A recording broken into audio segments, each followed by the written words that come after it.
I saw this morning on Daily Beast. Daily Beast is, it's kind of Time magazine. I mean, it's not a progressive website. It's an establishment, slightly Democratic leaning website. And as such, as an establishment website, they're not going to be real, kissy face with Bernie Sanders the way that, for example, Democratic Underground and Anti-Establishment or Alternet, which is, doing a good job. These, truthout.org, Common Dreams, opednews.com. These are websites, Crooks and Liars, doing great jobs.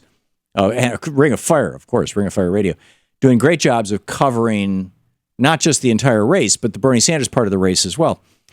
And so I was surprised to see a Bernie Sanders headline over at Daily Beast, because generally I don't.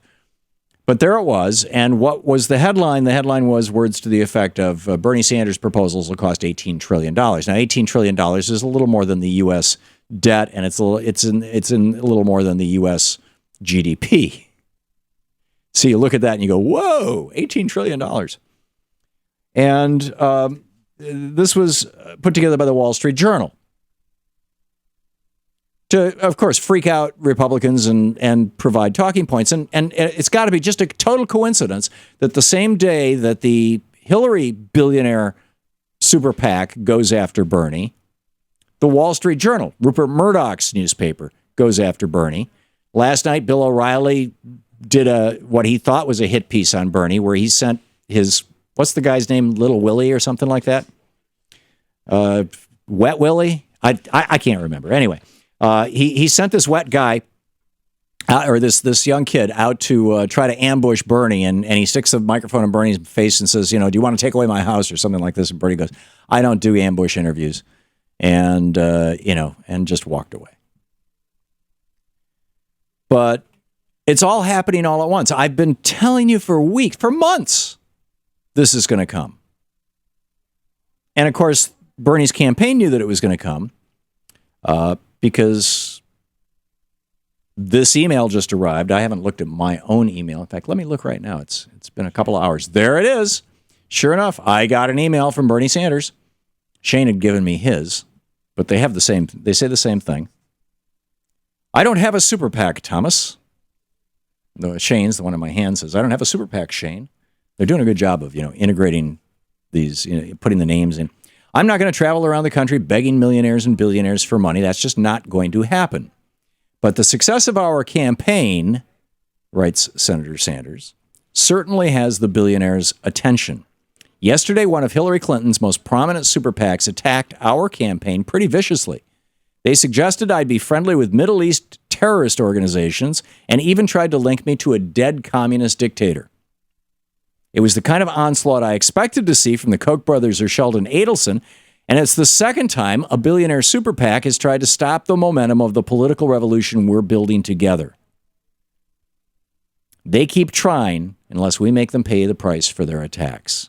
If we stand together to fight back against these ugly attacks, we can ensure this election is about who has the best ideas and not who has the biggest donors. They should not underestimate me, or us, actually, he says. They should not underestimate us, Bernie Sanders. Brilliant. Because here's the meme. Dateline Washington, Wall Street Journal. Senator Bernie Sanders, his liberal call to action has propelled his long-shot presidential campaign.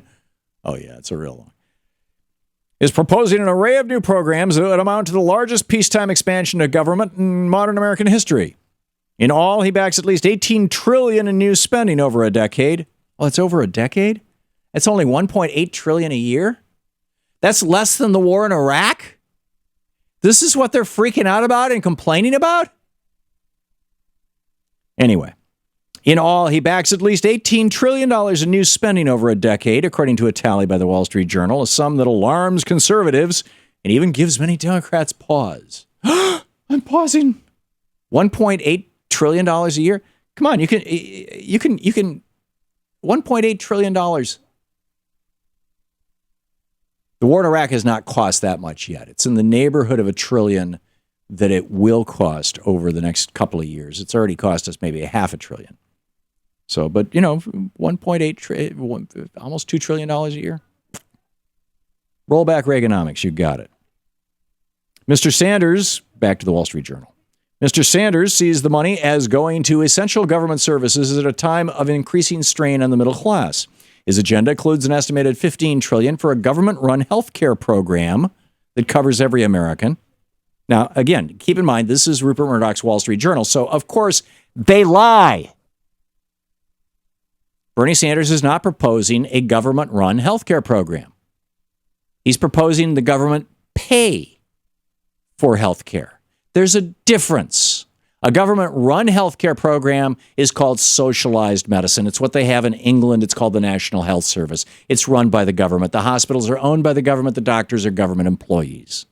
And by the way, it's fabulously popular.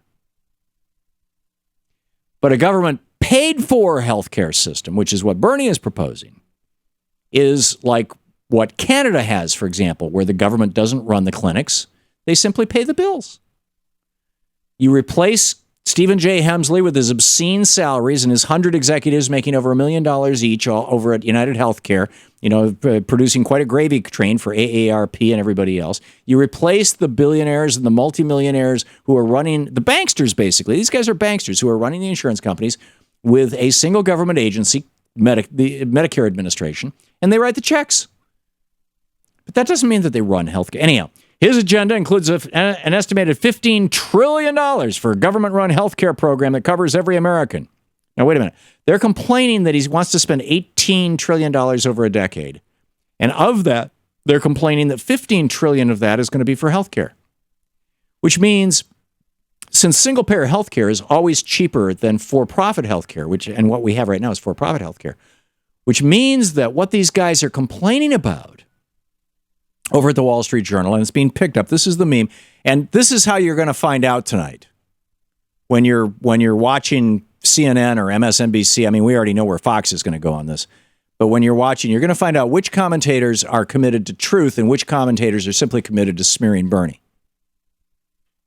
Because if Bernie is proposing that we spend $15 trillion on healthcare over the next 10 years by having Medicare for all, that means he's proposing to save at least, that would save at least 20%, right? A conservative number. It might save as much as 30%, which, in other words, he's proposing to save us, $3, $4, $5 trillion over the next decade? They're not pointing that out. They're not pointing out that we're already spending more than $15 trillion, and Bernie's saying, let's do it more rationally.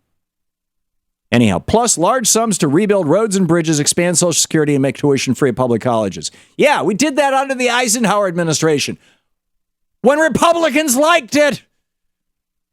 To pay for it, Mr. Sanders, a Vermont independent running for the Democratic nomination, has so far detailed tax increases that could bring in as much as $6.5 trillion over 10 years. People are going, okay, so where's the rest of the money going to come from? We're already spending it on health care. We're giving it to health insurance companies through Obamacare and and Bernie's just saying, let's run it through the Medicare administration instead. Pay 2 or 3% for the cost of overhead instead of paying 20% for the cost of overhead. This is one of the most dishonest hits on a politician I have ever seen in my life. Therefore, expect more of it. This is the Thom Hartmann Program. The question is going to be, who picks this up and runs with it? Is the New York Times going to treat this honestly, or are they going to be as dishonest as the Wall Street Journal?